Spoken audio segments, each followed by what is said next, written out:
There you go. All yours, Ki.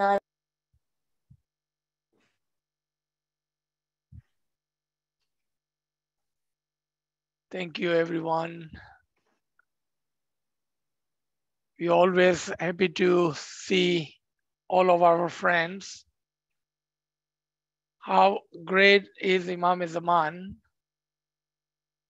that we could be 7 oceans away, half a world away, thousands of miles away, but we are still able to connect with each other, and we are able to share some of this ilm with the friends.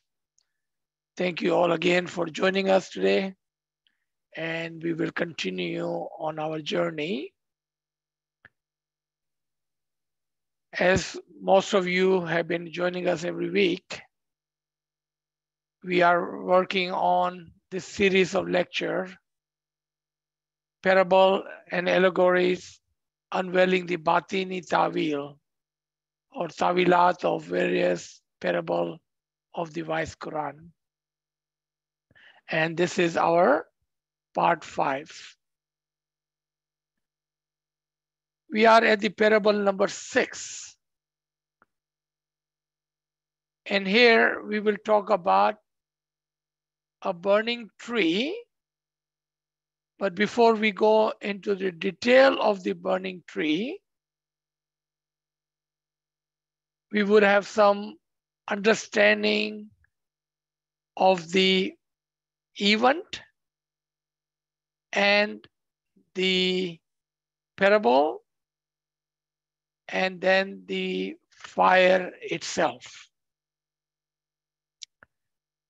So the story goes, after Hazrat Musa served his term with the family where he was, and when he was coming back or leaving that town with his family,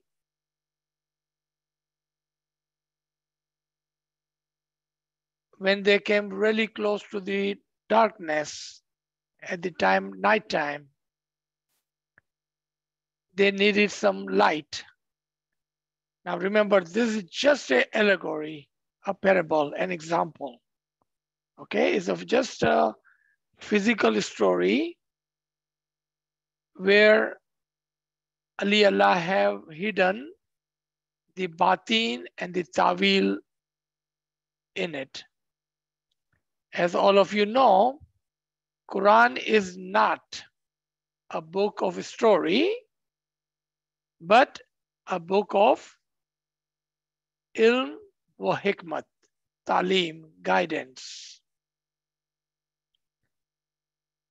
So at one place, when they stopped, Musa said to the family that I see a fire a little further away. Let me see if I can go and fetch that fire so we may have some light and we may have some warmth. And the story goes, when he comes close to this place where he had seen the fire, he noticed this fire is not independent fire, but burning inside a tree. Inside a tree.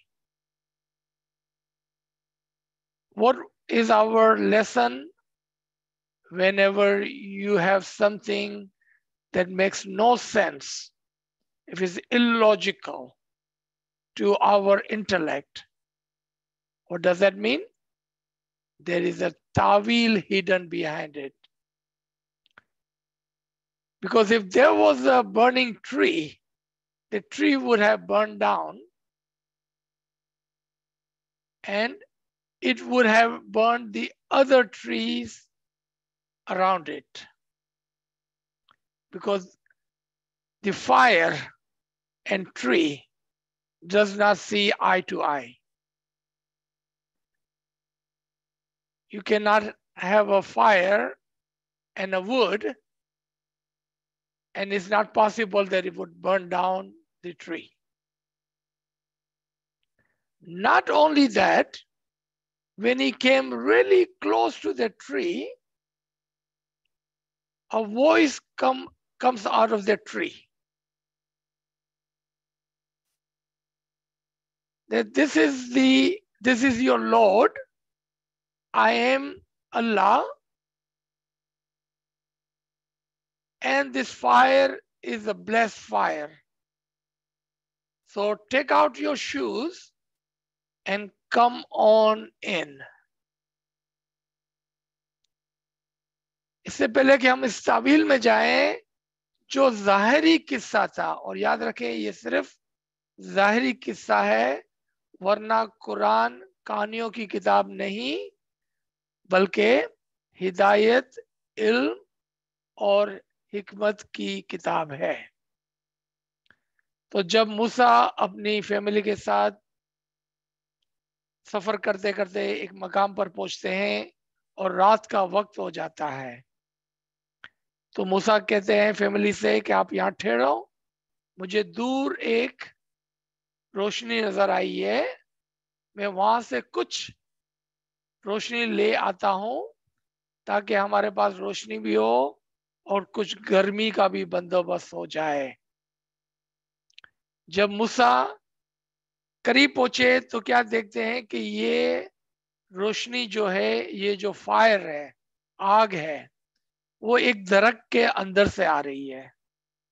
आप जानते हैं कि दरख्त और आग का मिलाप नहीं हो सकता, क्योंकि लकड़ी फौरन से जल जाएंगी। और जब हमें कुरान के अंदर, गिनान के अंदर, फरामीन के अंदर, इल्म के अंदर कोई भी बात ऐसी नजर आए जो हमारे अक्ल को, हमारी अकूल को एक्सेप्टेबल ना हो, तो आप समझ जाना कि उसके पीछे कोई तावील छुपी हुई है। ना सिर्फ ये है कि ये फायर, ये आग, ये रोशनी दरख्त के अंदर से आ रही थी, बल्कि उस दरख्त से आवाज आती है कि ए मूसा, मैं हकीकत में तुम्हारा खुदा हूं और मैं रब्बुल आलमीन हूं। अब तुम्हारा सफर खत्म हुआ, अपने जूते उतारो और इस आग के अंदर जो बरकत वाली है दाखिल हो जाओ। अब आपने देखा कि ये मिसाल तो हो सकती है, लेकिन जाहिरी किस्सा नहीं हो सकता है। तो आए, with this understanding we will go to our next slide. Quran के अंदर और दुनिया के अंदर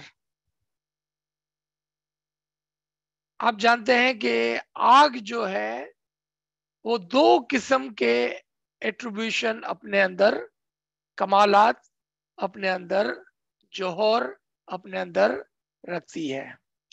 As we know that there are two sorts of examples of the fire in the Quran, and there are true attribution of the fire physically. One, the fire gives light and warmth, but at the same time, if this fire is not controlled or in a perfect and complete and correct surrounding, it could burn a person or a place. Just like that, fire is mentioned in two very opposite way in the Quran. इसी तरह से आग एकदम अलग अलग तरीके से कुरान में बयान की गई है। In one hand, this fire is called a blessed, merciful, life-giving fire. At the other hand, this fire is called that it will throw the fire on the devil, and so it can destroy them, completely destroy them. This fire is used to protect the place from the shayateen, and this fire is working in a negative sense. एक तरफ से fire के लिए कहा गया कि ये रहमत है, आ जाओ इसके अंदर. एक तरफ से फायर के लिए कहा गया कि ये दुश्मनों के लिए और शयातीन के ऊपर फेंकी जाएंगी ताकि उसको दूर भगा दिया जाए. यानी कि उस जगह की प्रोटेक्शन के लिए एक फायर जलाई गई थी. 200% different understanding of the fire. Example, when we have a controlled fire in our home, in our fireplace, or in our gas stove, or in our barbecue pit, we can receive the light, warmth, we can cook food, and safely we can utilize the fire. But if the same fire, if it's not intentional or controlled, it can burn us or our dwelling, our home, our environment. In the first reference,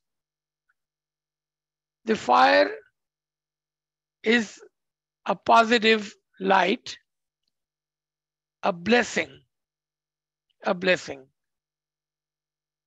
So when Musa came to it, he was called, saying, "Blessed is whoever is in the fire." In this place, whoever is in the fire is the blessed, and whoever is around it. जो भी इस आग में है, इस नूर की रोशनी में है, और जो भी उसके करीब करीब है, सबके ऊपर बरकत है, रहमत है. On the other hand, in the different place in Quran, the above reference was 27, ayat number 8, and bottom reference is from Surah 67, ayat number 5. Verily, we have adorned the nearest heaven. पहले आसमान पर हमने चिरागा जलाया हुआ है. Nearest heaven with lamps, and we have made them missile to drive away the devils. और हमने उसको एक हथियार बनाया है ताकि शयातीन को मार भगाए. We have prepared for them, for the shayateen, unwanted. We have prepared for them the chastisement of the flaming fire. और उसके लिए हमने एक जलती हुई, जला देने वाली, तकलीफ देने वाली आग तैयार करके रखी है. एक तरफ से आग रहमत के लिए है, एक तरफ से आग उनको डराने, जलाने और मार भगाने के लिए है. How will we understand the same one single word, fire? How do we understand when fire is in positive sense and when fire is in negative sense? How do we understand that?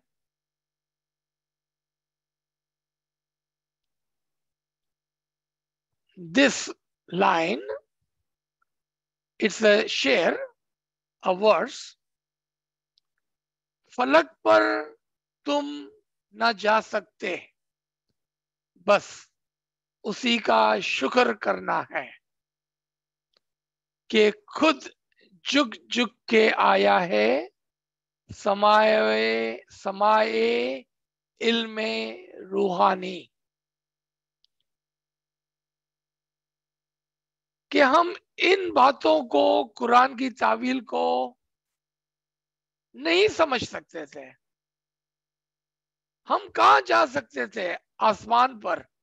इल्म और हिकमत, इल्म और हिदायत, इल्म और तावील के आसमान पर हम कहाँ पहुंच सकते थे? फलक पर तुम ना जा सकते।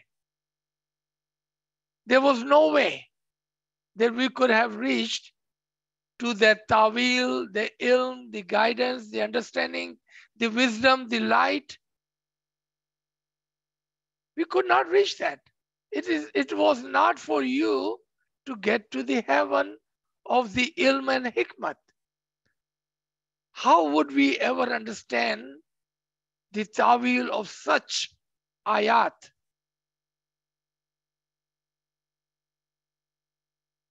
But just be grateful to him. बस उसी का शुक्र करना है। आप मौला के लिए शुक्र अदा करें। Just be grateful to him कि खुद जुग जुग कर आया है समावे इल्म रूहानी। कि वो खुद जुग जुग कर इल्म का आसमान, इल्म की जन्नत, तावील और हिदायत का नूर लेकर हम तक आ गया। That he himself has come down to us. We should be grateful to him because it was not for you to get to the heaven and the ilm and the understanding and the tawil of these verses. But look at how grateful he is that he himself has come down to us with heavenly spiritual knowledge. He had brought to us his ilme ruhani, ilme tawil, ilme laduni, ilm wa hidayat, ilm wa hikmat.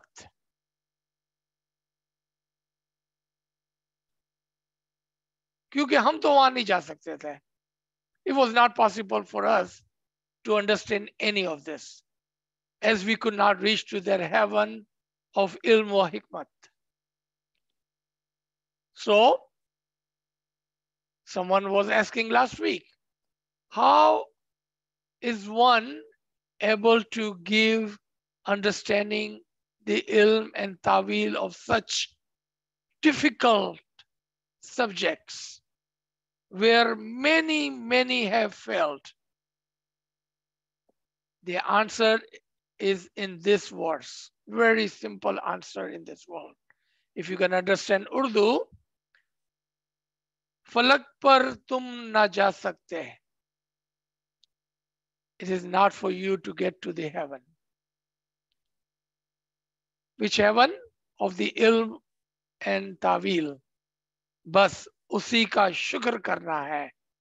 So just be grateful to him. कि खुद जुग जुग के आया है. That he himself has come down to us with his समाए ilme ruhani, heavenly spiritual knowledge, ilme ruhani, ilme tawil, ilme laduni. That is the only way possible. Only way possible, otherwise it's not possible. Let's go into the detail of this fire and the understanding and the tawil of these two ayat. First, Quickly, we will read the ayat. When Moses had completed the term and was traveling with his family, he spotted a fire on the side of Mount Tur, Sinai. He said to his family, "Stay here, for I have spotted a fire, a light. Perhaps from there I can bring you some directions or a torch from the fire so you may warm yourself." This was ayat number 29 from surah number 28. Number 30. But when he came to it, when he came to that tree or the bushes, he was called from the tree in the sacred ground to the right side of the valley. "O Moses, it is truly I am Allah, the Lord of the world. Inna Allahu Rabbil Alameen.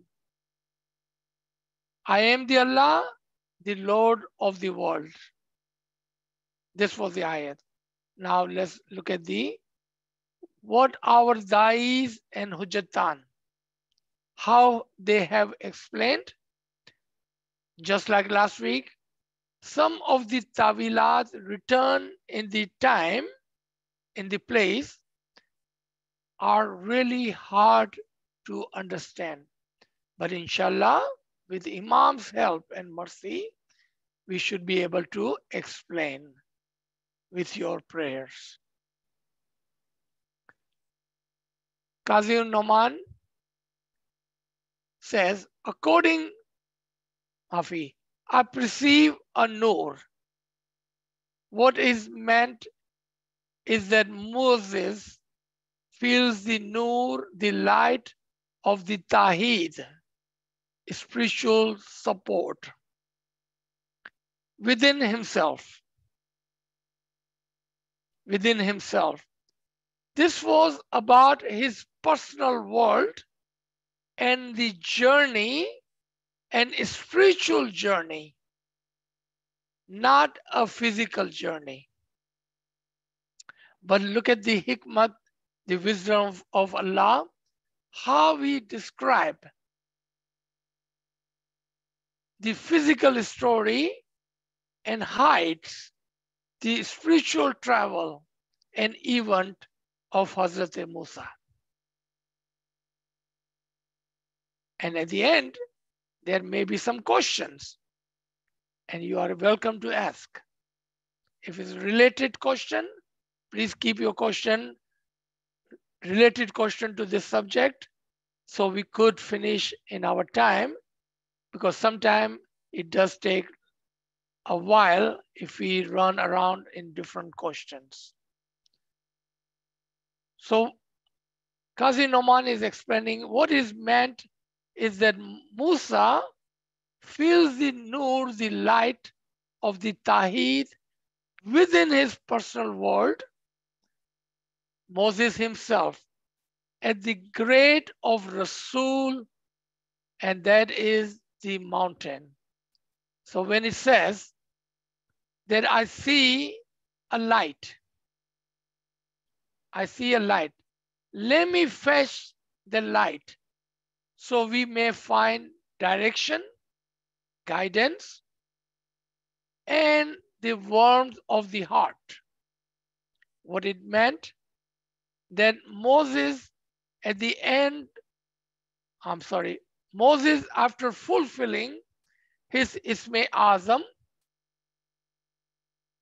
he reached to that journey where in that journey he found the light of the Imam, light of the Tawheed. Tawheed, spiritual support within his personal world. And the mention of the holy mountain or sacred ground is this place. I'm pointing toward my forehead. I am pointing toward my forehead. This is the sacred place. This is the mountain within human personal world. That is the place where he found the light of the Imam. This was the light he was speaking about. So he told his people that I have seen the light. I have received the Tawheed. I have received the Ilm al-Laduni. I have received the messages. I have received the commands. So let me fetch that for you. As you cannot reach to that place, let me bring that down to you.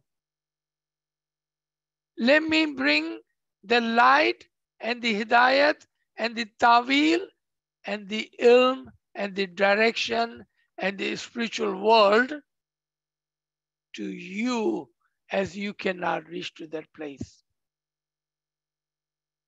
According to Kazil Noman, the story of Moses' encounter with the fire represent his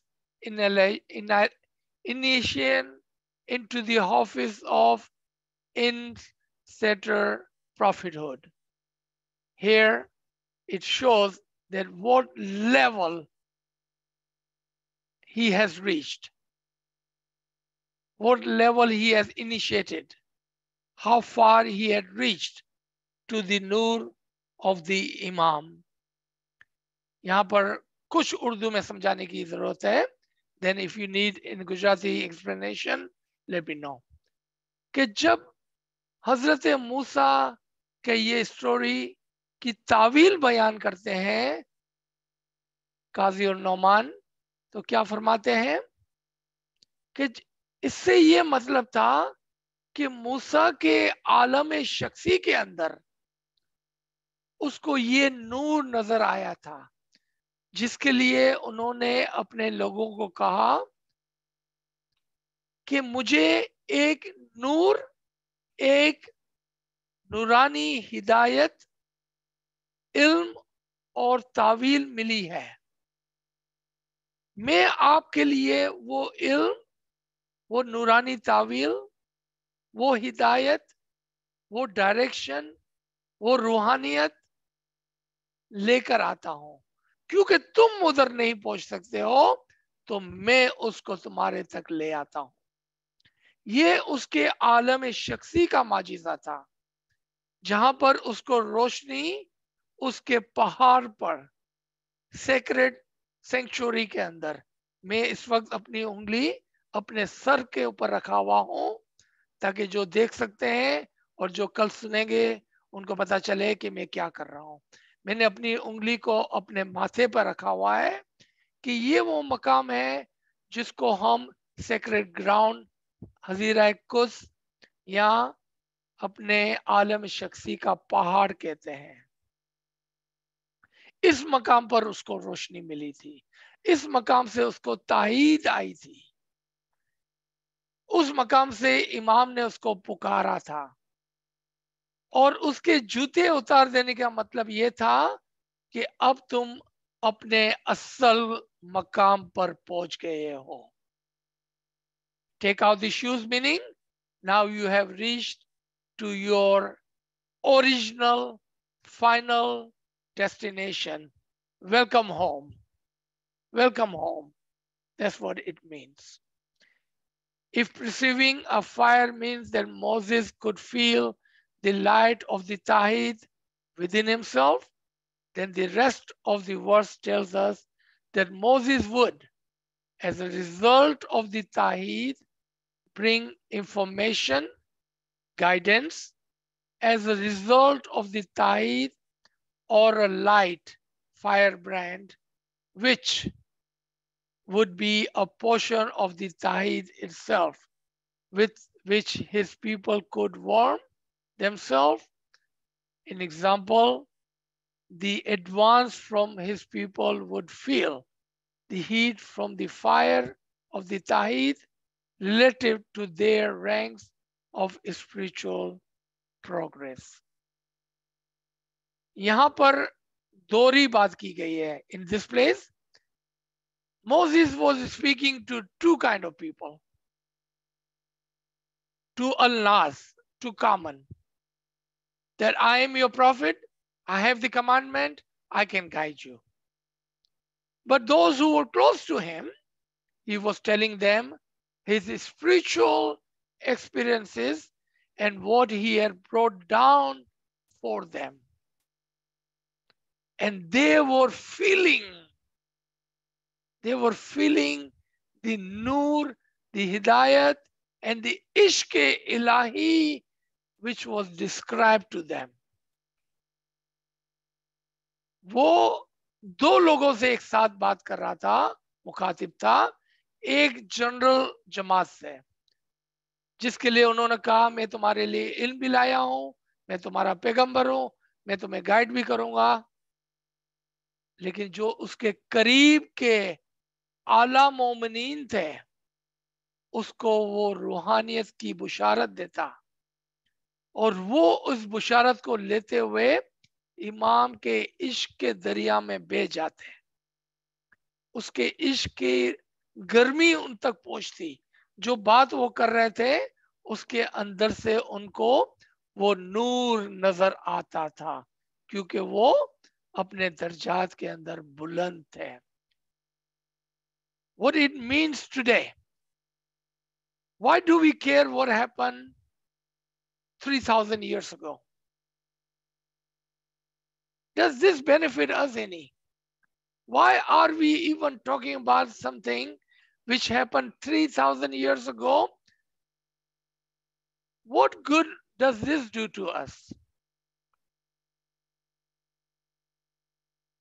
What we are saying that even today, those mu'mineen who are walking on right path and reach to the nur of the Imam, the Taheed of the Imam, Ilm al-Laduni of the Imam, those higher ranked Arifin can bring that light, the ilm, the hidayat,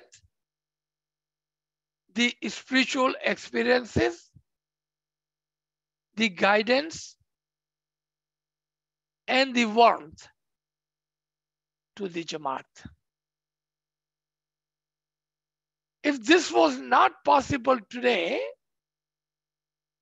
then there would be two issues with that. If this was not possible today, there will be two issues with us today. Number one, when Imam says, you can be like Pir Sadruddin, you can be like Hazrat Isa, in this case, Hazrat Musa, you can be like angels and you can go above there. Then we have a problem that this farman, Nozbillah, is not correct. अगर ये बात जो आज कर रहे हैं उससे हमें क्या फायदा हो रहा है? ये तो 3000 साल पहले की बात है. हमें उससे क्या फायदा है आज? क्या हमें इससे कोई फायदा या कुछ इल्म या कोई मदद मिल सकती है?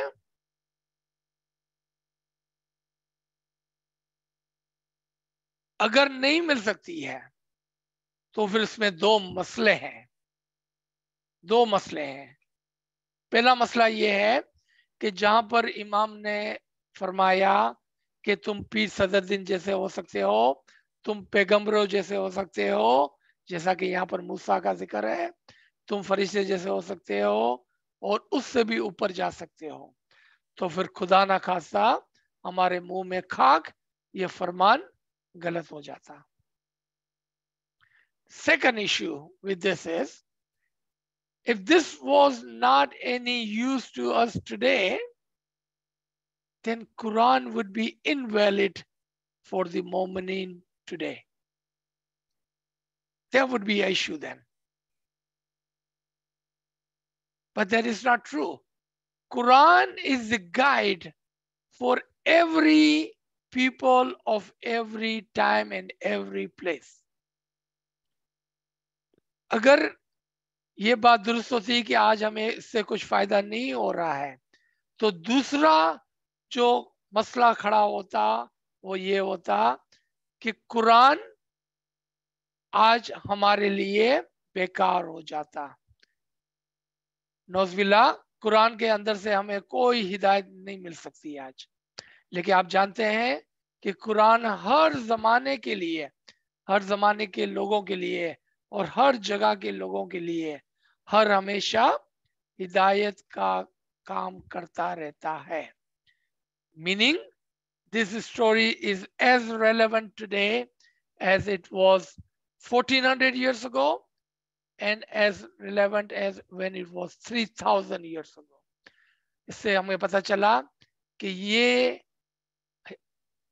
किस्सा आज भी हमारे लिए उतना ही फायदेमंद है जितना 1400 साल पहले हुजूर सल्लल्लाहु अलैहि वसल्लम के ज़माने में, और इतना ही फायदेमंद है जितना 3000 साल पहले हजरत मूसा के ज़माने में था। One more tawil of the understanding of the fire. The Imam of the time can give and does give spark of the nur, fire, light to the mu'minin.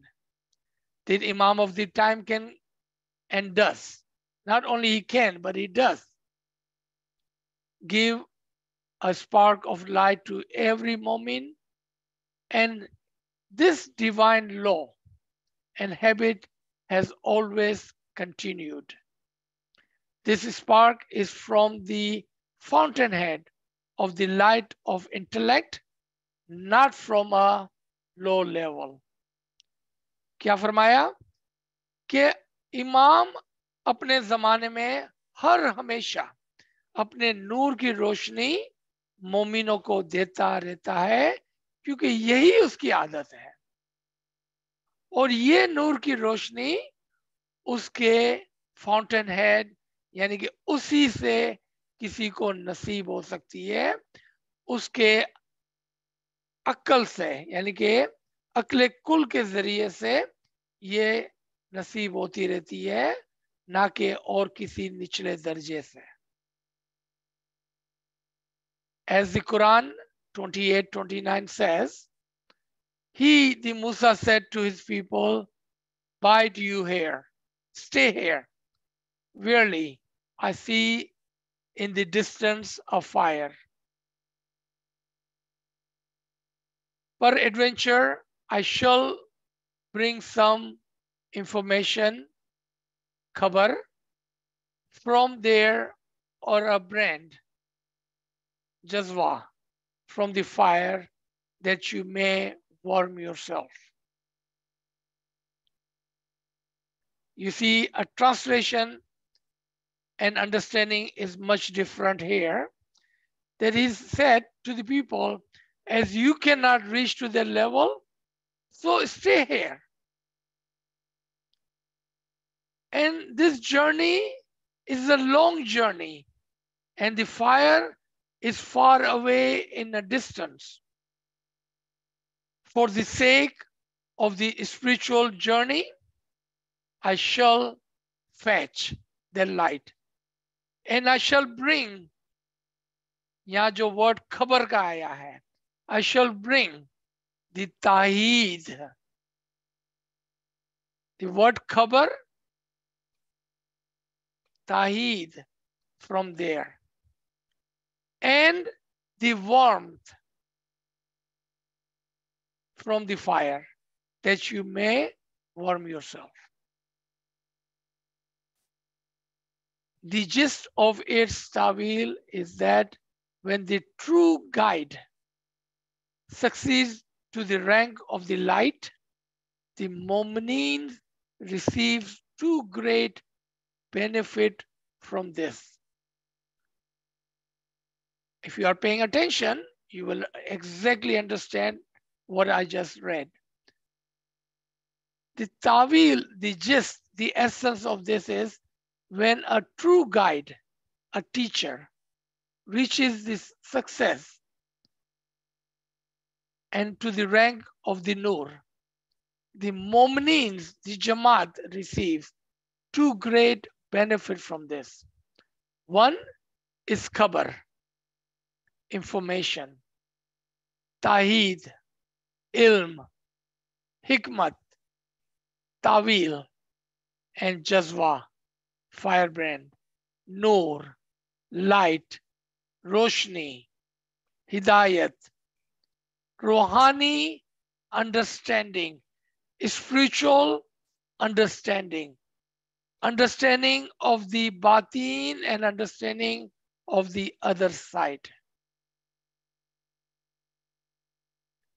Khabar means knowledge and guidance, and jazwa means the ilm of the isme azam.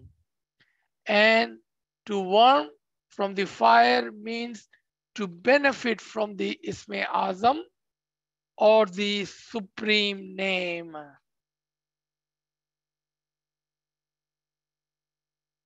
You see, there are a lot of secrets hidden in this tawil. क्या फरमाया कि इसमें मोमिनों के लिए दो फायदे हैं. एक तो उसके जरिए से उसको इल्म और हिदायत मिलती है. दूसरा, उसको अपनी खुद की तरक्की के लिए इसमें आजम का इल्म मिलता है ताकि वो उसमें कामयाब होकर अपने लिए इस इल्म की रोशनी को हासिल कर ले. If we have a time, we can go a little bit further, or we can stop here and take the question. What does friends suggest? So can I say? I'm sorry? Go further, sir. Go further, Okay. sir, please. Yeah, just 10 more minutes. Thank you. 10 more minutes.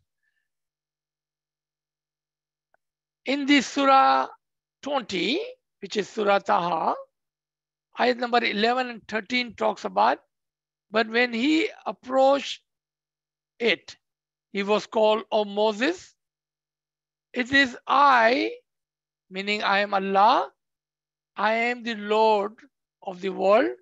So take out your shoes.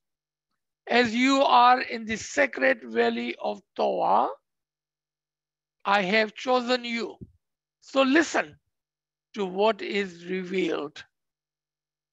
This ayat is so amazing and further explanation of the previous ayat.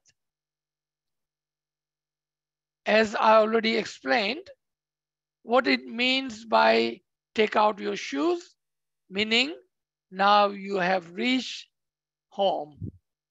अब तुम असल में Vasil हो गए हो. अब तुम असल मकाम पर पहुंच गए हो. You have reached to your asal place, home. So no longer need to walk. So journey is over. Take off your shoes. You see, the tawil of taking out your shoes is that you have reached to the asal. So no longer needs to walk. As you are in the sacred valley of Toa, अब तुम यहाँ पर पहुंच गए हो, बमवर गोफा में पहुंच गए हो, असल मकाम पर पहुंच गए हो, हजीरा कुस पर पहुंच गए हो, सेक्रेट सेंचुरी में पहुंच गए हो, अक्कल के मकाम पर पहुंच गए हो. So journey is over. Take out your shoes. Second, I have chosen you. What this tells me and tells us that only few chosen one can reach to the highest level of mirage. Only few chosen one can reach to the highest level of mirage.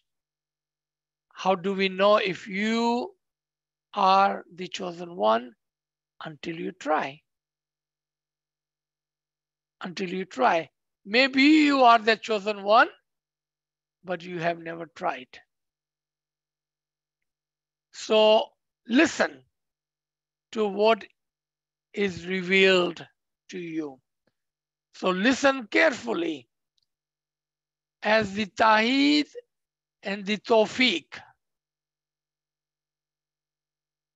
are upon you. Listen to this ilm laduni. Take this light, nur, to your people.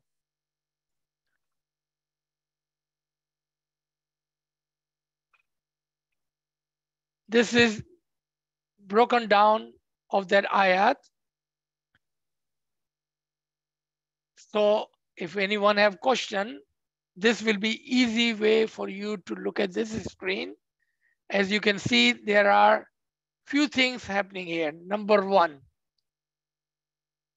he approached to the light, meaning he was not sitting, he was walking, he was taking the journey toward the batin and toward the asal maqam.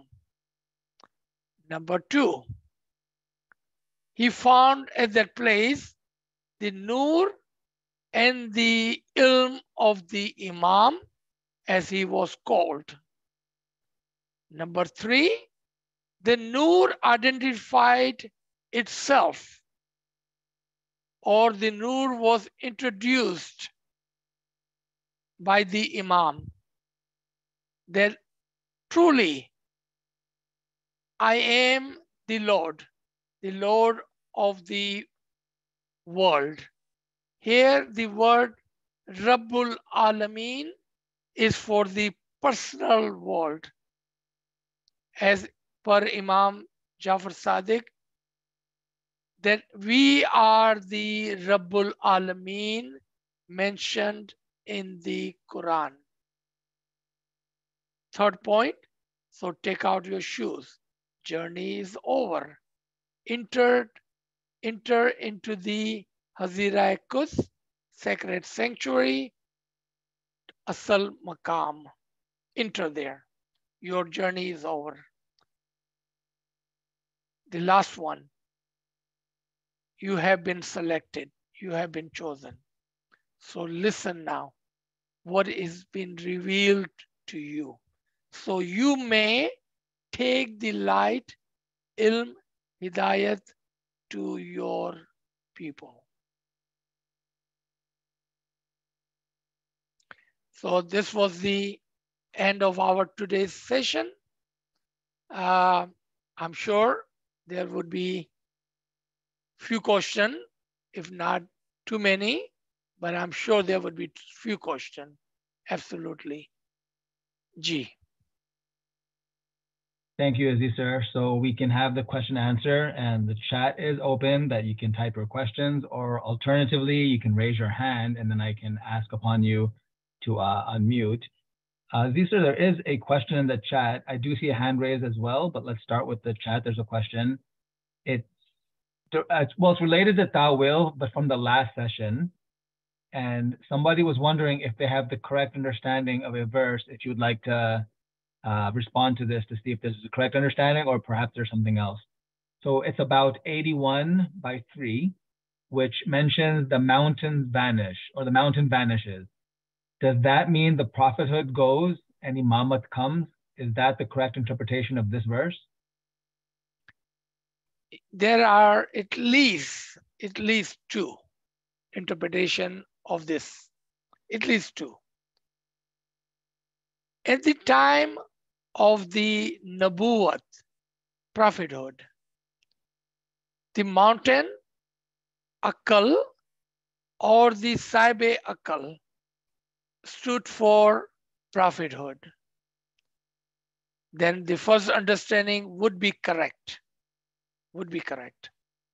But the second understanding within this verse is that there is a time where your intellect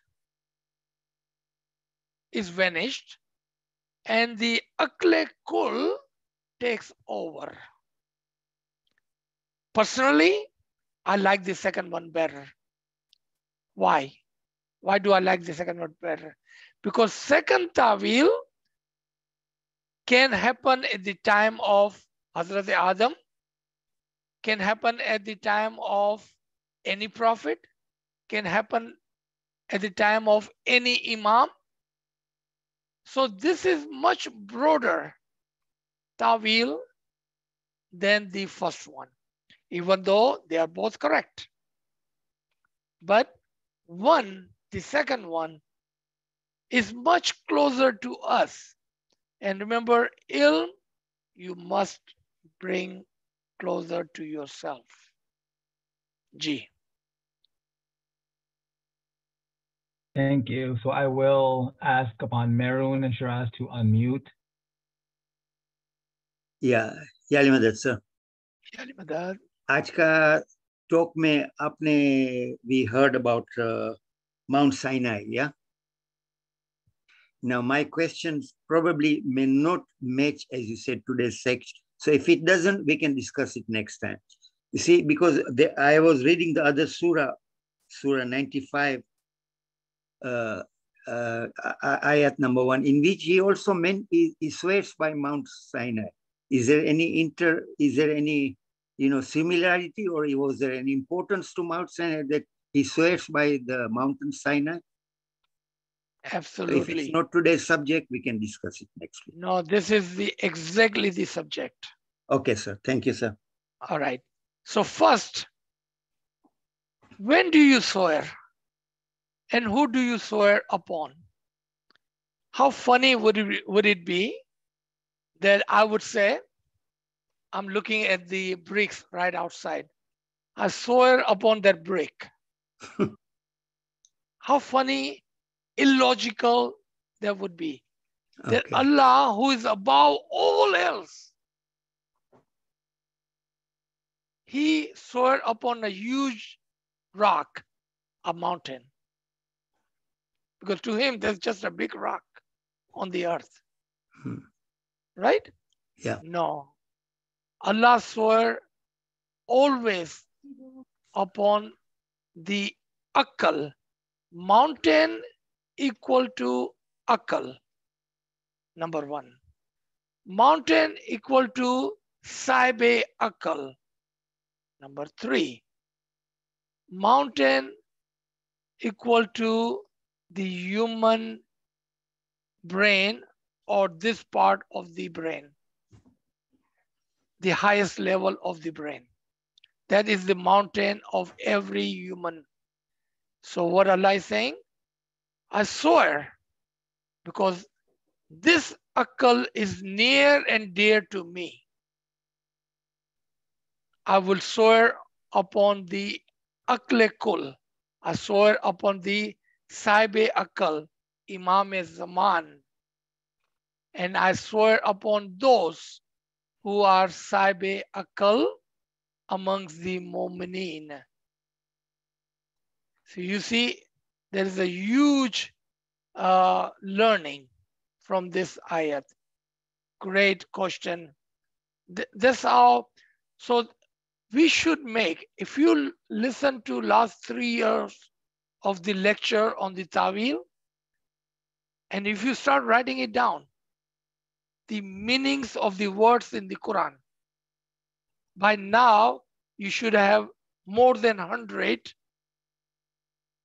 understanding of the words. Example, water, ilm. Example, tree, imam. In example, matti, momin. Mud, good momin with the ilm. Mountain, akal. Heaven, higher ranks. Zameen, lower ranks. And if you start writing it all this down, you will have a catalog, an encyclopedia of understanding. Then when you read the Quran, and every time you hear word water, matti, mountain, heaven, you will know exactly what Allah is saying to you. Otherwise, the very Quran in the words can take you away from the Sirat al-Mustaqim and throw you away far, far, far away. Because the words requires ta'wil and understanding. Ji. Thank So you, that's sir. interesting. Thank That's you. interesting. You mentioned that the very same words that can guide you can also take you far away, because that brings us back to, I believe, your first session in this series about the bauza and the gnat or the mosquito, where the verse says that for those who believed, when they were presented with this example, that they knew that it was the haqq, the truth from the Lord, and those who disbelieved, they questioned, what does Allah mean by this, or why is He bringing up this type of parable, and that they get sent astray, but that Allah only sends astray those who are defiantly disobedient. But it's just interesting that the very same thing He says, that I either guide by these things or that people can get misled. And I think when I understand that, without getting into too much detail, but is that if we want the determining factor is to know where are we searching for the ta'wil, if we're meant to know this, and are we disobeying that source, or are we putting ourselves in line with that source? So that I think that's a warning in the sense that not to ignore it. We might not all become masters of ta'wil overnight, but like you said, that there is a process. And so long as we keep the iman and the faith and trust on where the ta'wil comes from, and we believe in that, inshallah, we'll go further. Inshallah. Okay. There is somebody's asking if you can explain in Urdu the first question, and I think that might have been about 81.3 about the mountain. जी, तो हमारे शिराज भाई ने सवाल पूछा कि खुदा कुरान के अंदर सूरा 95 के अंदर पहाड़ की कसम खाता है, तो उसका क्या मतलब हुआ? तो नाचीज ने पहले सवाल पूछा कि भाई हम कसम किस चीज की खाते हैं? हम पत्थरों की, मट्टी की कसम नहीं खा सकते हैं। कसम तो हम उन चीजों की खाते हैं जो हमें प्यारी होती है, हमारे करीब होती है। हम क्या कहते हैं? इमाम की कसम, खुदा की कसम, मेरी माँ की कसम, मेरे बच्चों की कसम। यानी कि जो हमसे ज्यादा बुजुर्ग या हमसे ज्यादा करीब या हमसे ज्यादा प्यारे होते हैं, उसकी कसम खाई जाती है। कितना हंसी मजाक की बात होगी मैं कहूँ कि ये मेरे सामने जो ब्रिक लगी हुई है, पत्थर पड़ा हुआ है, मैं उस पत्थर की कसम खाता हूँ। खुदा पहाड़ की कसम खावे तो ऐसा होगा कि जैसा वो किसी पत्थर की कसम खाता है, क्योंकि खुदा की नजर में दुनिया के एक पहाड़ एक पत्थर की तरह है। बस यहाँ पर वो पत्थर की कसम नहीं खा रहा है, क्योंकि पहाड़ की तावील जो है वो अक्ल है। पहाड़ की तावील अक्ल कुल है, पहाड़ की तावील साहिब अक्ल है। तो वो अब क्या कसम खा रहा है कि मैं अक्ल कुल की कसम खाता हूं, मैं साहिब अक्ल इमाम की कसम खाता हूं। आपने देखा, जो चीज उसको प्यारी है उसकी कसम खा रहा है वो। तो ये सवाल था और ये उसका जवाब था कि अगर आप कुरान पढ़ते हैं तो आप मेक श्योर करें कि आपके पास एक किताब होनी चाहिए जिसमें अल्फाजों के मानी लिखे होने चाहिए कि भाई पहाड़ का मतलब क्या होता है, जमीन का मतलब क्या होता है, आसमान का मतलब क्या होता है, पानी का मतलब क्या होता है, मिट्टी का मतलब क्या होता है, कीचड़ का मतलब क्या होता है। ये इसकी मानी आपको पता होनी चाहिए, वरना वही कुरान जो आपको हिदायत करने वाला था वो आपको भटका देगा। जिसके ऊपर ख्याल ने याद दिलाया कि जो हमने 3 हफ्ते कबल बहुजा का तावीली मतलब यहाँ पर समझाया था, उसके अंदर खुदा फरमाता है कि मैं इन्हीं एग्जाम्पल से मोमिनों को, अक्लमंदों को हिदायत करता हूँ, और इन्हीं एग्जाम्पल से मैं जो ईमान वाले नहीं है उसको भटका देता हूँ। क्योंकि अगर आपको मानी नहीं पता होगी, आपके पास उसकी समझ नहीं होगी, तो वही कुरान जो आपको हिदायत करने वाला था वो आपको भटका देगा। तो पहले उसको सीखें फिर उसको पढ़ें। सीखे बगैर पढ़ेंगे तो आपको नुकसान होने के खतरात हैं। जी।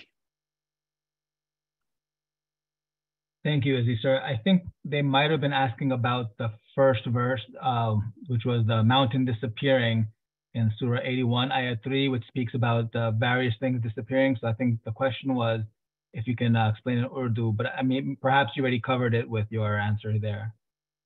जी, वहां पर सिर्फ ये बताता चलो कि एक आयत में है कि हम एक दिन पहाड़ों को गायब कर देंगे।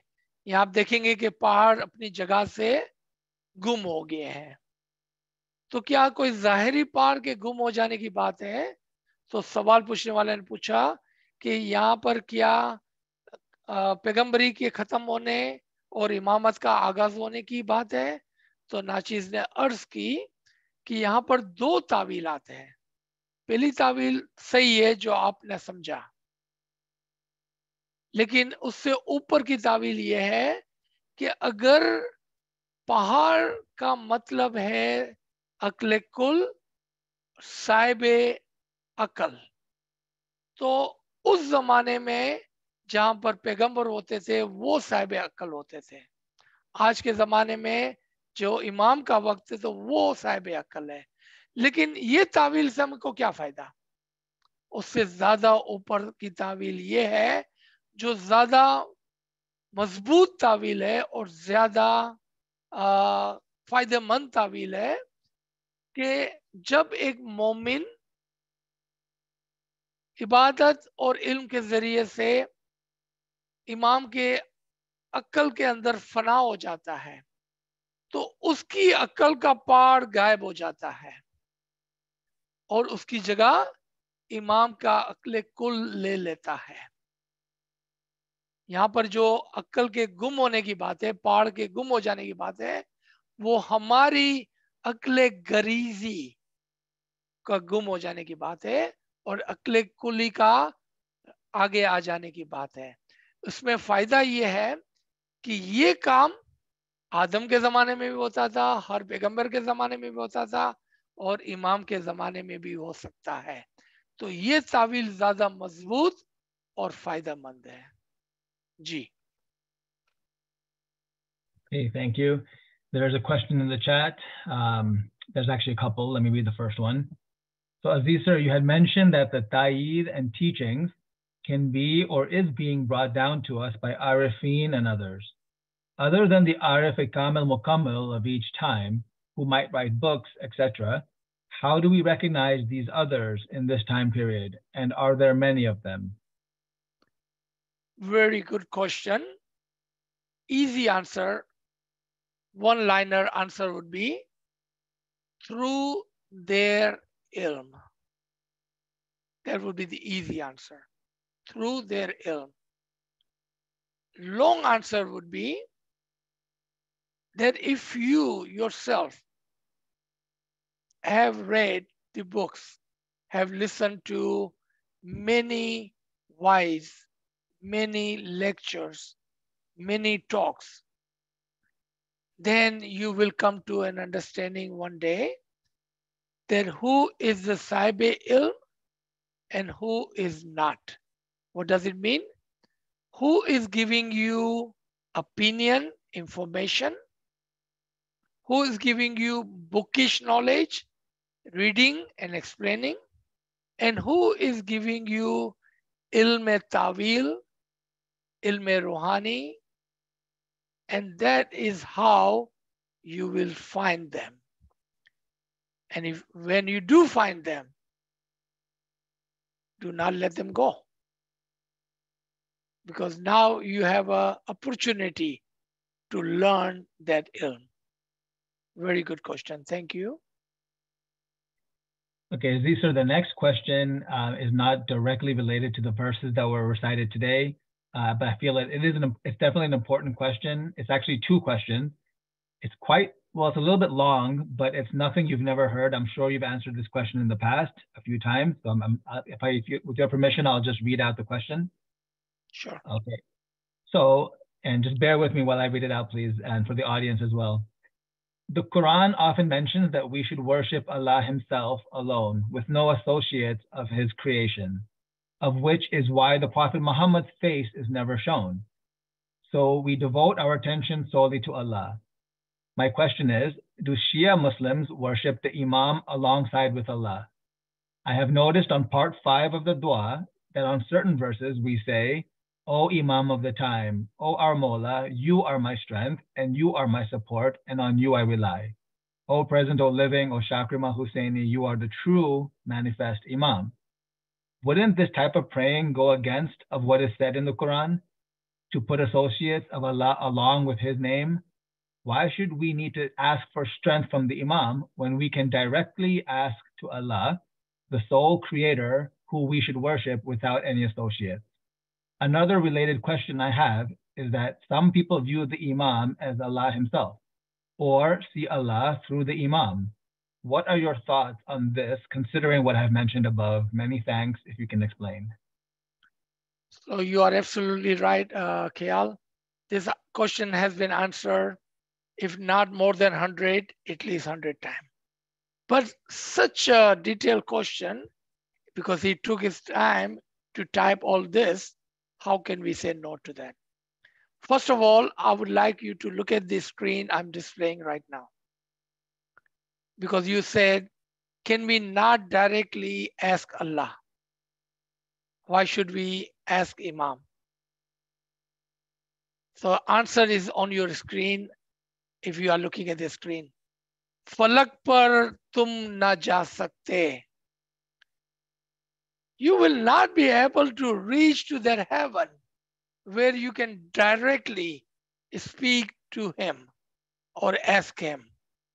Falak par tum na ja sakte.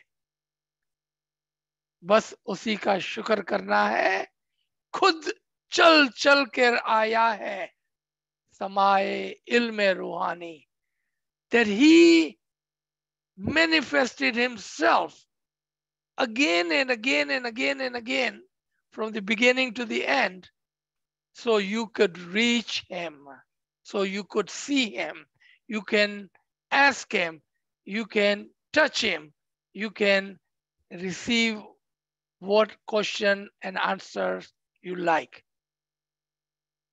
Second answer. This was the easy answer, okay? Second one is a little bit harsh answer, but needed, very much needed answer, especially to those Ismailis who says, I ask Allah, not Imam. Listen to me very careful. If you don't like the answer, I would say do some personal search.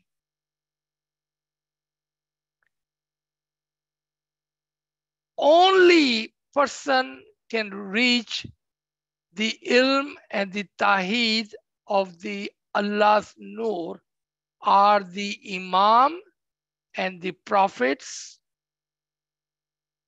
If you are Imam, if you are claiming to be Imam, if you are prophet or you are claiming to be prophet, then ask directly, speak to Allah yourself. But if your answer is no, no, and you saying I am Garib and Nachiz,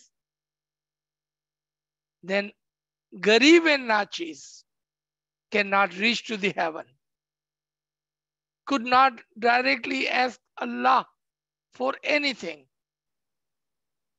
I'm not telling you that. Look at the Quran. Ati'ullah wa ati'ur Rasul wa ulil amra minkum. Why did he not stop at Ati'ullah? If you were right, Allah would have stopped at Ati'ullah. And then Yadullah. No. Give the bayat on the hand of the Prophet. There's a Yadullah. Where is that Yadullah?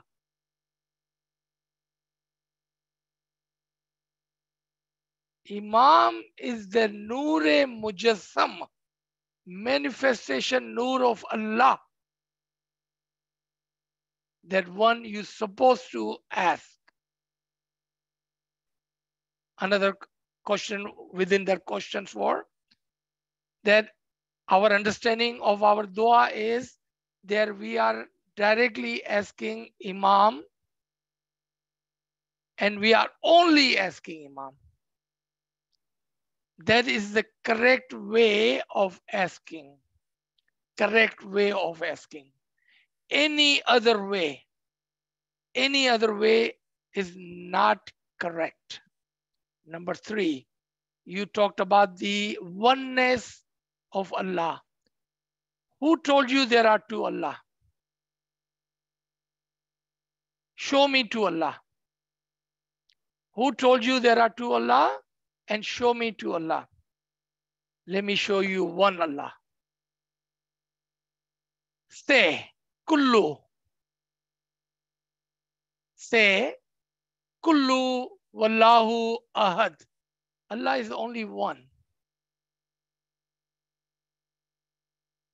And we are asking that 1 Allah that who has manifested himself, the 1 Allah who is the Nur, that 1 Allah who is amongst us, 1 Allah who is Ulil Amr, 1 Allah who we call today Imam.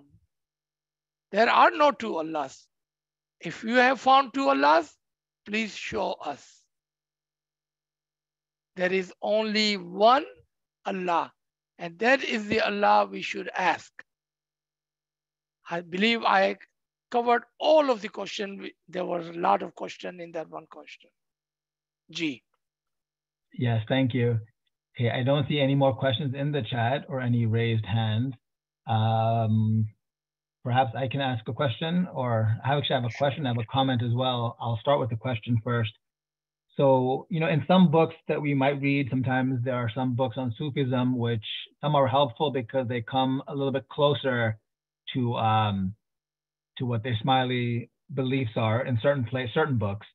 And sometimes you'll often find in these some of these books on Sufism, when it talks about the stories of the prophets, for example, this one where Moses was having a vision, or he perceived a fire and a bush, that these type of events, which sometimes maybe they call them mushaidas, that these events don't necessarily occur in the physical sense where they're seeing any physical tree, but that they're being witnessed through the power of the prophet's imagination, which is the word is khayal there, that it involves their khayal, because whenever there's a theophany, a manifestation at the jali of Allah, it has to occur with the eye of imagination, the eye of the heart, sometimes they might call it.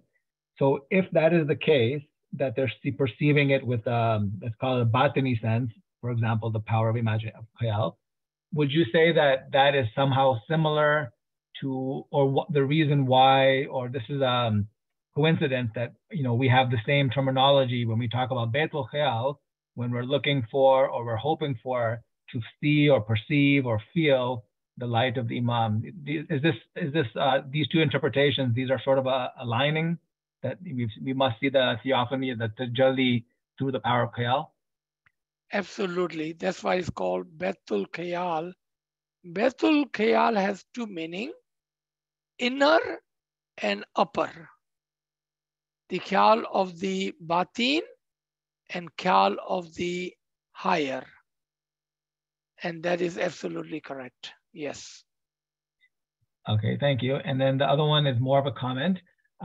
So, you know, I've been doing some research here and there on some of these verses, and actually this is one of them with 28, 29. And something I found so beautiful and amazing when it comes to like the ta'wil, especially the Ismaili ta'wil in specific, is the verse mentions that Moses saw the fire. And when you look into the Arabic of it, the word for saw in the Arabic is anastu. And I was doing some research, and well, it came up in the research actually. And it said that there's many words that sometimes, you know, Allah can use for the word of seeing something. One word is, for example, is ruya. But here he uses the word anastu. And it seems like such a thing that you wouldn't even pay attention to. But according to the book I found of Ustad Abu Zagwar, that the word anastu, if you know Arabic and the root letters that the word anastu comes from, that many or all of the words that are drawn from these root letters is words that somehow denote the feeling of love or familiarity or adoring somebody or knowing something very intimately. There's many words that are drawn from this root letters, which also happens to be the same word that can be used to say, I see something. And I guess to be familiar, you have to see it. And I found it to be interesting because in the Tawil, it says that, so in this, hidden in this word of I see the fire, I perceive something which is very familiar. I know it, it's intimate, I understand it, I love it, I have devotion towards it. And that is actually why you're able to continue to see it, move closer to that fire, because it's a fire that you will actually love. And when I read all that, and I also found out that the word insan, which I didn't realize, is also based on the same root, which actually makes it even more interesting because it means that it's like a touch of the human where we are familiar with what? We're familiar with other human beings. We have love usually for other humans. And this, I think, speaks to not only the question you mentioned earlier of why we should have a familiarity, because how can one address or come close to something they have no conception of? And the very basic principle of Shia Islam is walaya, which means devotion to the wali, to the Mawla, to the Imam. So I found it fascinating that all of these things are hidden in a simple word like anastu, I saw the fire. And I think that speaks to, we can determine where the true ta'wil comes when we find material like this that brings us, opens our mind and brings us so close to the Imam in ways we never could have imagined. So I just wanted to share about that. So to that, add one single English word, within. Within is the complete understanding of that word. Whatever you want, it is within you. So if you want to see something, it's within you. If you want to find something, it's within you. If you wanted to have the nur, is within you. If you want ilm, is within you. Within you, same word for insan. A complete insan, meaning everything is within the insan. G. Okay, there is a question about the mountain, I guess in general. So somebody's asking about when the light of Allah made mountains into pieces. Can you explain what that signifies? So what was the ta'wil of mountain? Akal, correct? So when you would have the nur of the Imam, your akal will be shattered, meaning dung re jana. Dung re jana. Your akal, everything that you thought of using your akle garizi, it would be completely shattered because it would be something completely other than whatever you had initially thought of it.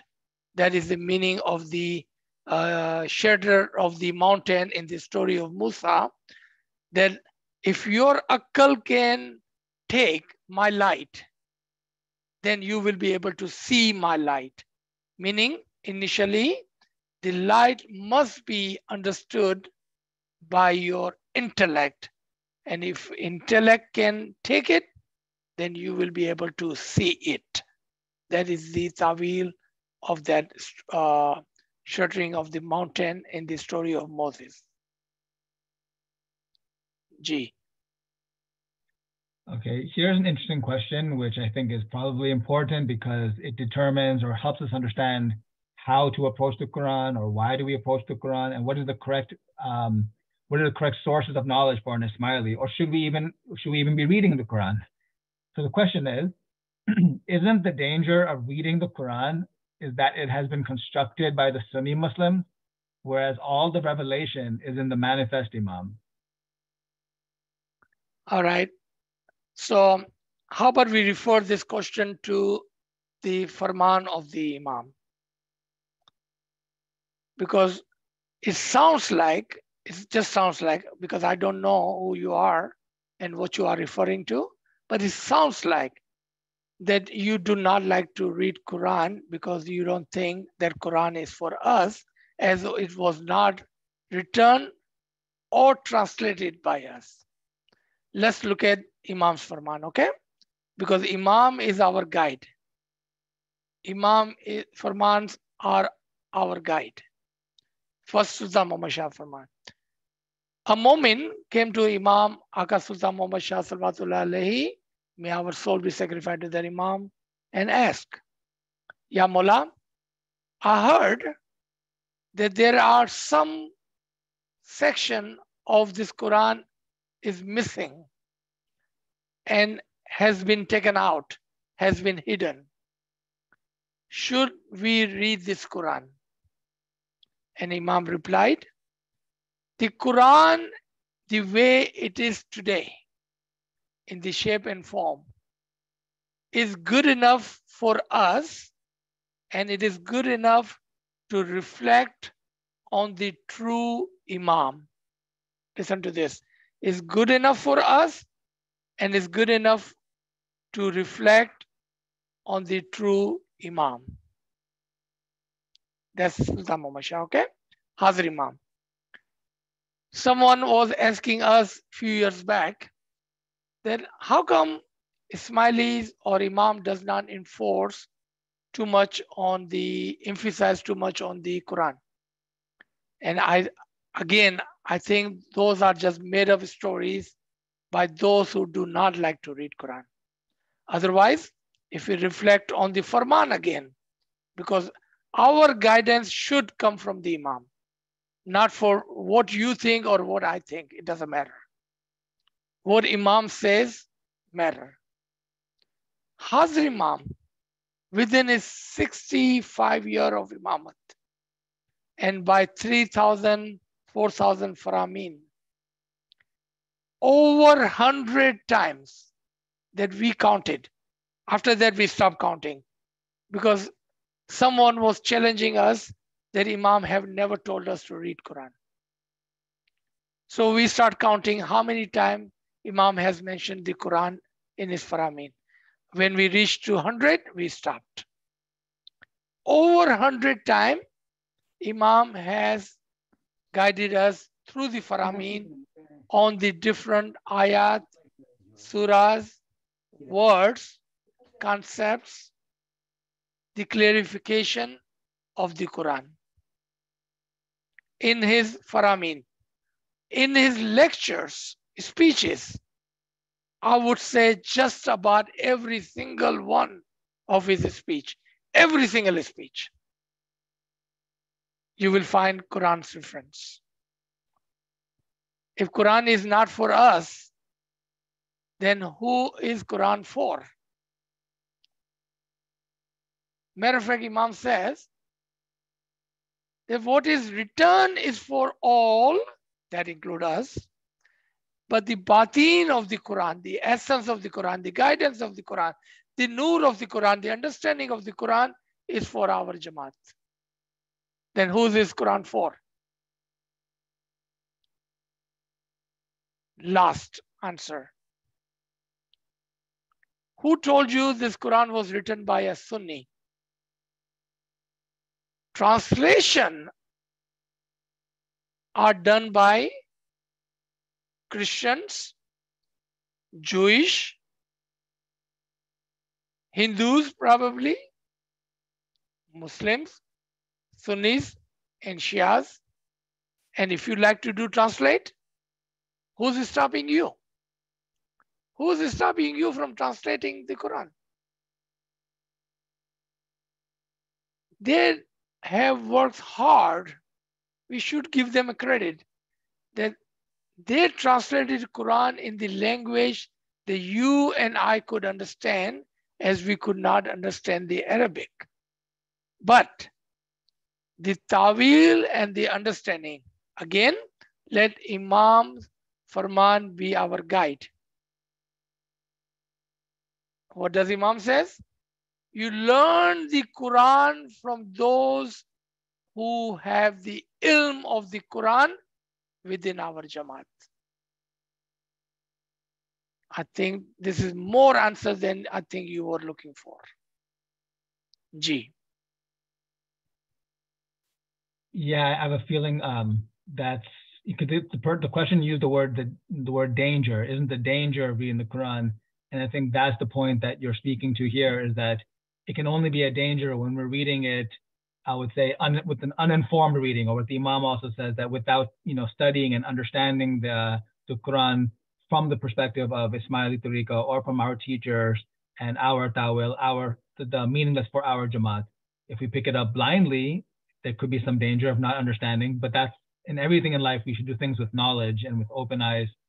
I think the person trying to respond to the same, if you'd like, it might be a little bit of a debate. Let's see. So the person responded to you saying that, yes, the Imam says you learn the Quran, but he doesn't say that you should read the Quran.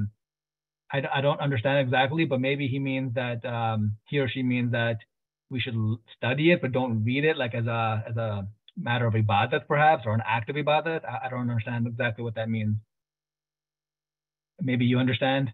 No. No? Okay. Well, you have to read it if you're going to study it, right? Right.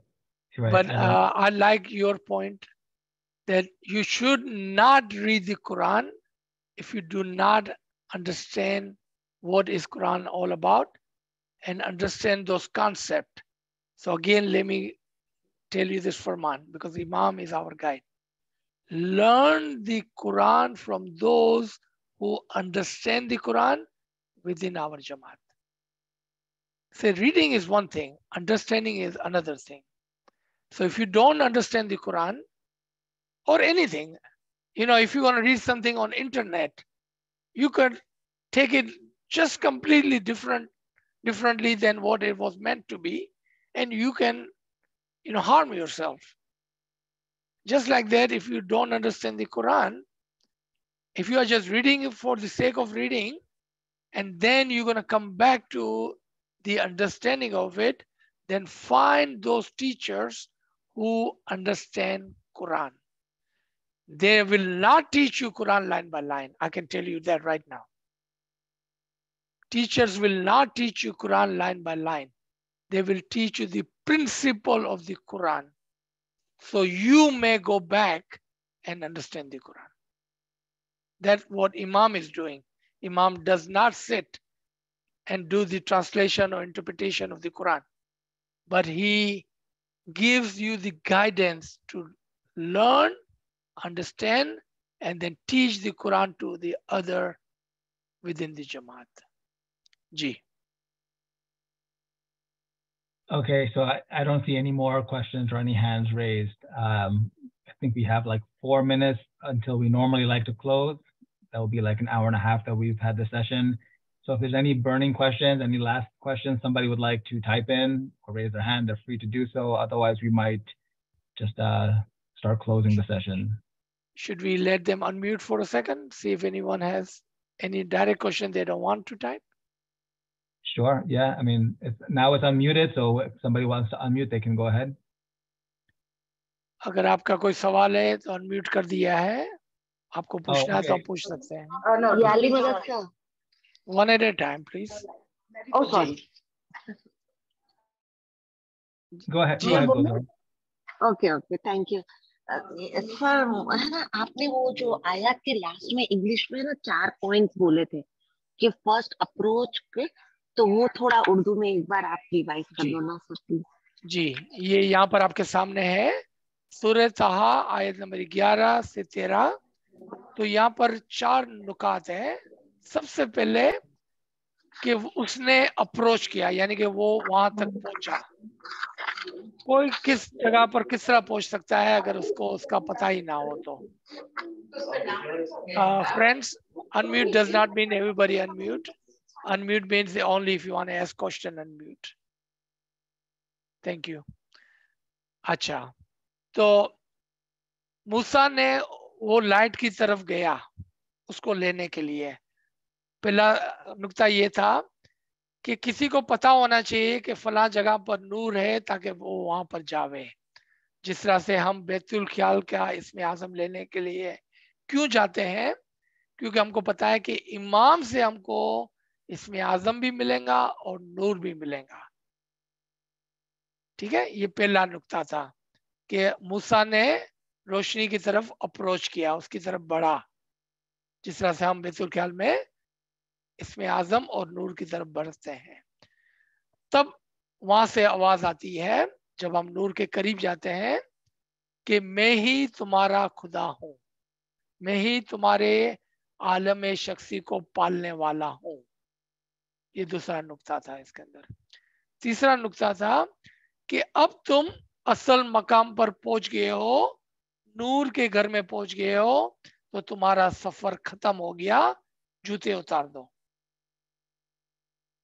और ये तुम्हारा बंवर गोफा होगा, यानी कि Hazira Quds होगा।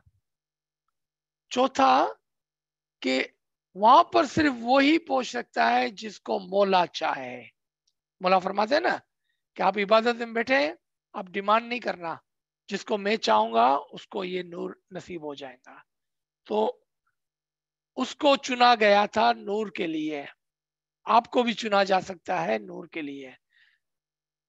और आखिरी कि जब हम वहां पर पहुंचते हैं तो नूर के साथ हमको इल्म लदुनी हिदायत भी मिलती है, और वो हिदायत हमारे लिए नहीं होती है खाली।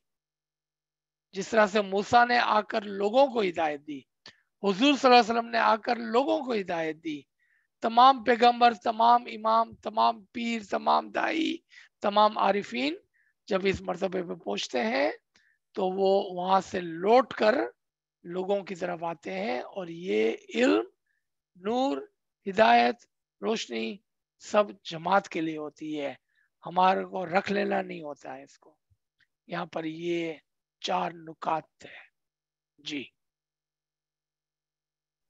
Okay, Aziz sir, a few more questions have come in, which now I think is clarifying perhaps the person's question. And I think we've already touched it and you've mentioned it, but based on some subsequent messages from them as well as somebody else, the issue seems to be is that, is the Quran meant to be read or meant to be recited? And alongside that is, I think the person's, based on their subsequent questioning, is that we're not supposed to read the book of Quran, how you mentioned, just for the sake of reading, picking it up and just going from line by line, but rather that the understanding should be recited, and what is the meaning of being recited. And I think here is the idea that in certain ideas, certain ways of understanding Ismailism is that yes, when we, like you mentioned, how the Quran teachers will not give you line by line. The more important thing is to understand different parts of the Quran. So when we say recited, it implies that there's a student or there's a listener and there's someone who's reciting. So that way the student can learn from the one who knows, in the sense that they're teaching you, you're absorbing what they're telling you rather than just sitting by yourself. Of course, it doesn't mean to say we cannot pick, once we start to learn, we can read, but the emphasis should be learning and reading from a guided way. And that's the idea of receiving a recitation from somebody who's guiding us, understanding how we can read. Perhaps you can say more on that just to make the point very clear, because that's what they were questioning, is that we're not supposed to read it, but either recite it or that someone recites it to you. What do you think about that? The only part I do not like in this question is we are not supposed to. That word is incorrect word. We should not use that word. If you ever use this word outside of these classes, and especially outside our tariqah, they will call you kafir. So be careful, choose your word very, very carefully. Be careful in your, using of the vocabulary. So let me correct that. If we choose to read, we could read. But just reading page to page, word to word, would not do you any good unless you have a teacher to teach you the ilm of the Quran. Quran is read with the meaning and the principal keys, and that is the only way to read and understand Quran. Otherwise, Quran in its zahir, without knowing and understanding the key principles, can misguide you. It's not that it is Quran's fault. It is not that the words are incorrect, but because you are not understanding what is written, today's session and previous 4 sessions are the proof that Quran can only be understood with its ta'wil. And that is how you're supposed to read and study the Quran. G. Thank you very much. And I think I appreciate that you bring in that to the attention, that the words matter, because the effect it can have can be an effect that we're not intending to have. And you're right, certain words, if we say, they can sound very harsh unnecessarily, and the point is then lost. So thank you. That's a very good reminder of how we speak about what we're doing and what we're supposed to do. Okay, so I know we're over time a little bit, but now that we're getting some questions on specific matters of ta'wil of different verses. So I don't know if you want to answer them now, or do we just add that to the list of this ever-growing series of ta'wil of Quran? So if those are ta'wil of a word, we can Yes. leave it for the series of the lectures. If they are just generic, like something like Shiraz Bhai had asked earlier, then we can take that question. Okay, I'll just tell you them and you can decide. But one is about that the Paygham Yusuf was swallowed by the fish. What does that signify? And then I saw there's another one. I have to find it here, but I think there was one more. So that's one of them for sure, about being swallowed by a fish. What would be the understanding of that? Who was swallowed by the fish? Yunus, sorry. Oh, Yunus. Yeah. Yunus. Yes. Yeah. So that is a great chapter, and we should take that as a chapter. But okay. The fish, remember, par means akal, water means ilm, fish resemblance is the nafs. Great fish meaning nafse kulli. For today, write it down. Fish means nafs. Great fish means nafse kulli. G. Okay, and there's one more about Imam Sultan Muhammad Shah mentions in one of his firmans that Musa was feeling proud when he was teaching people, thinking he has much knowledge. He was asked to meet Khizr, who was found in the bottom of the ocean. Please explain why Khizr was at the bottom of the ocean. What does water means? See, this all has to do with the ta'wil, right? What does water mean? Ill. Right, so he was at the bottom of the ocean means with what? He was deep in the knowledge. For today, this can be another journey. Matter of fact, if I'm not mistaken, we have a recorded lecture on the journey of the Musa. We have a recorded lecture of that somewhere. G. That's interesting. Yeah. Sir एक question पूछना है मुझे, पूछो sir. जी, ख्याल की इजाजत हो तो आप पूछ लें. ख्याल sir, can I? Sure. I was just going to comment, Aziz, so when you said deep, he's deep in the ocean. It reminded me of being deeply rooted in knowledge, the rasikun, which means rasikun for ilm, deeply rooted. So that was just the point. Okay, Gulzar, please go ahead. Sir आपने है ना समझाने के time पे बोला कि chosen one, फिर आपने बोला कि शायद हो सकता कि आप भी चूजन वन हो, but you have to try for it, then you will know it, ऐसा कुछ आप बोले, तो इसका मतलब समझाओ ना सर. जी, यहाँ पर लिखा हुआ है ना कि जब वो वहां पर पहुंचा तो कहा गया कि मैंने तुम्हें चुन लिया है. अगर कोई वहां तक पहुंचता ही नहीं है तो कैसा वो चोजन होगा? हमारी बहुत सारा मर्तबा आदत होती है ना कि भाई ये बैतुल ख्याल और इबादत और ये तो सिर्फ पीर पैगंबर ही कर सकते हैं, हम नहीं कर सकते हैं. ये हमारी नॉर्मल आदत होती है. ये आदत खराब आदत है. हम कोशिश करेंगे तो हम वहां पहुंचेंगे ना. जब हम वहां पहुंचेंगे तो मौला अपनी मर्जी से, अपनी रहमत से हमको भी चुनेंगे, हमको भी पिक करेंगे और क्या बोलेंगे? यही बोलेंगे जो यहाँ पर लिखा हुआ है कि देखो तुम अब यहाँ पर पहुंच गए हो, तुम नूर के दरिया में आ गए हो, मैं तुम्हारा मौला हूं, अब तुम अपना सफर बंद कर दो, अब तुम यहाँ पर नूर तक आए हो, अब जो मैं तुम्हें देता हूं उसको अच्छी तरह से सुनो. मैंने तुम्हें पिक किया है, मैंने तुम्हें चूज किया है, सेलेक्ट किया है, अब जब तुम वापस जाओ तो मेक श्योर करना कि ये नूर की रोशनी और ये इल्म दूसरों को भी देना। इसका मतलब ये होता है। जी थैंक यू सर, शुक्रिया। Aziz sir, you know, as I was just thinking about what you mentioned earlier and our language of speaking and all about approaching the Quran. And interestingly, I was just thinking about this a week or two ago and I forgot about it. And I was just reminded, you know, in most Muslims' understanding, before reciting the Quran, they always say, A'udhu billahi minash shaitan al-rajim, being that they want to be protected from shaitan before reciting the Quran. And they think that this is going to keep shaitan away so that they can go ahead and read it. And I know in Nasir Khusro's Wajuddin, which is very difficult because it's not even translated, but sometimes you can find little excerpts here and there.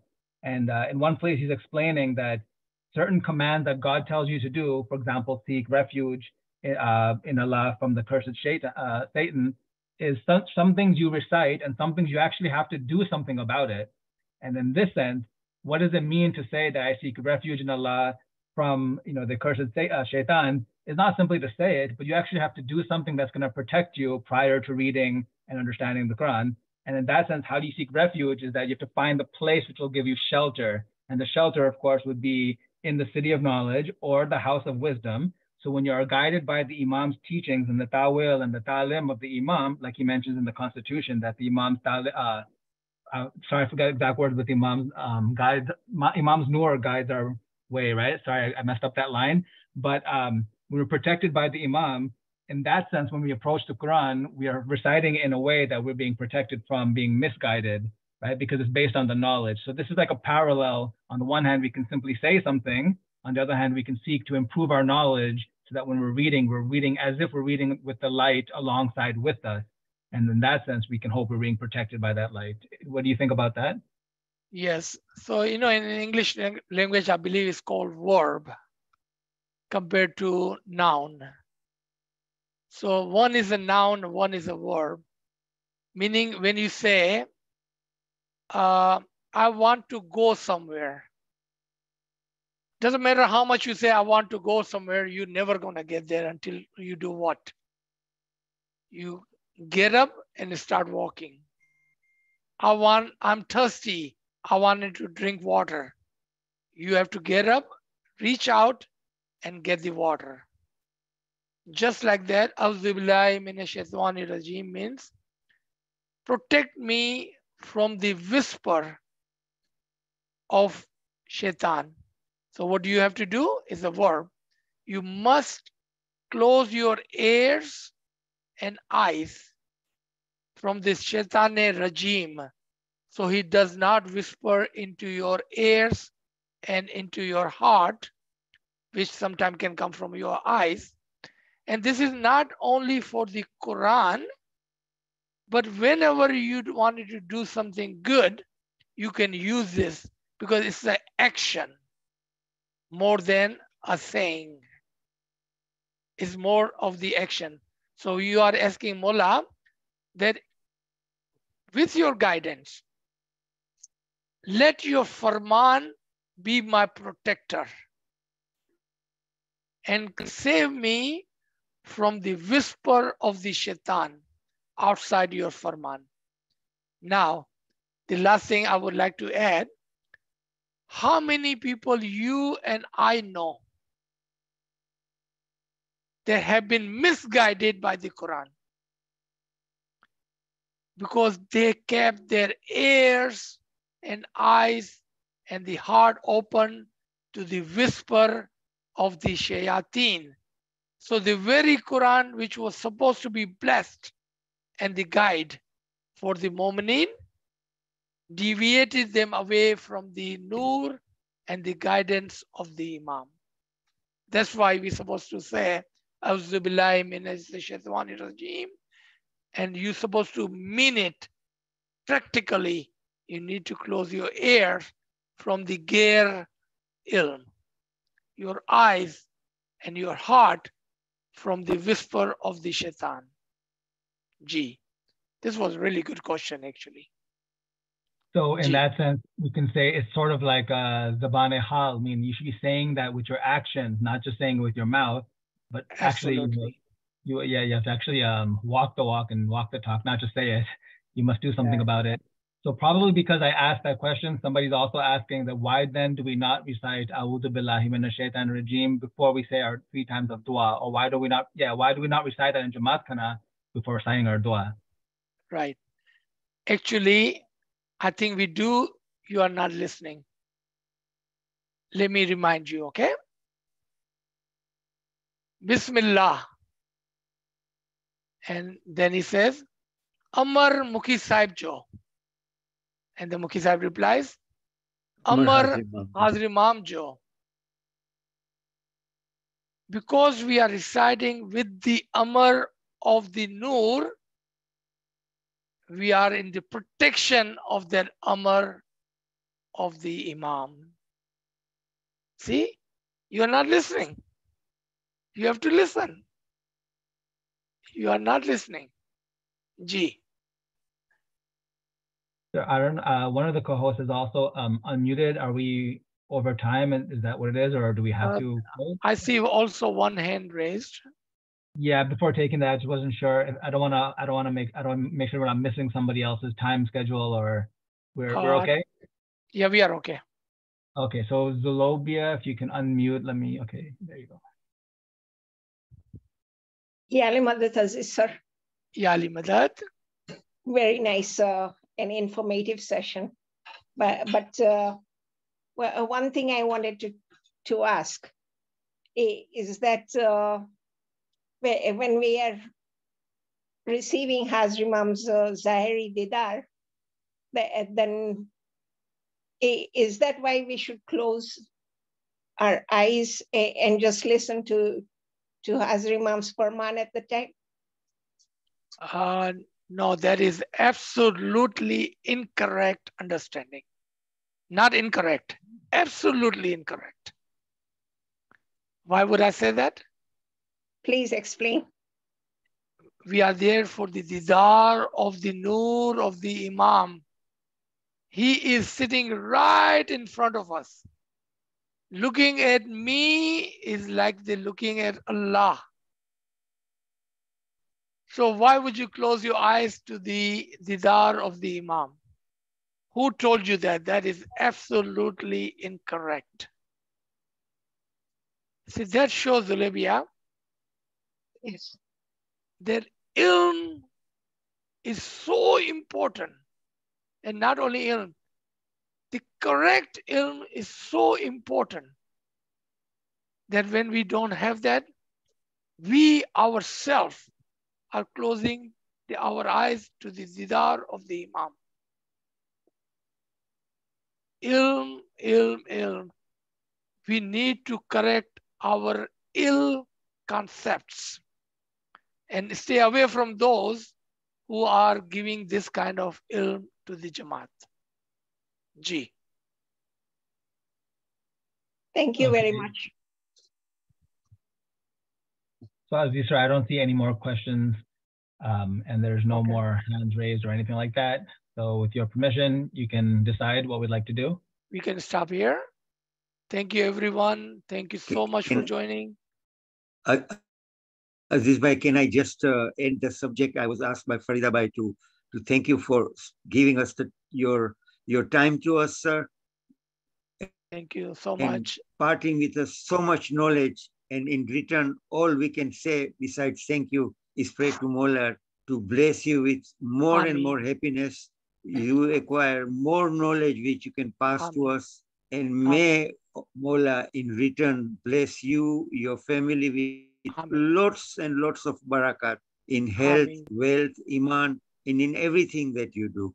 Ameen. Ameen. Sir, we are very grateful to Mola for giving us this opportunity of you coming to us. Ameen. And my prayer in return are that not you are only listening, but you are bringing this in your practical life, applying this practically in your everyday, and utilizing this ilm in your daily prayers, because we need to understand what we are saying and doing. And I hope this ilm is helping you in that. If not, sir. then Yes, it's sir. no use for this, right? The Thank best you so example much. the best example I can give you, that I was supposed to meet my family here, but I told them that my lecture is so important at the moment. It's so interesting that I will see you in half an hour. Shukar alhamdulillah. Shukar Thank you, Mullah. sir. Thank you, And sir. plus, tell them it's too late. You need to sleep to get up early in the morning. Okay. Yali Madad, sir. Yali Madad, Yali everybody. Yali Inshallah. Madad, Thank thank you. you so much. Yali Madad, sir. Thank you Yali very Madad. much. Yali And thank you, Madad. Khayal. Lecture. Yali Madad. बहुत बहुत शुक्रिया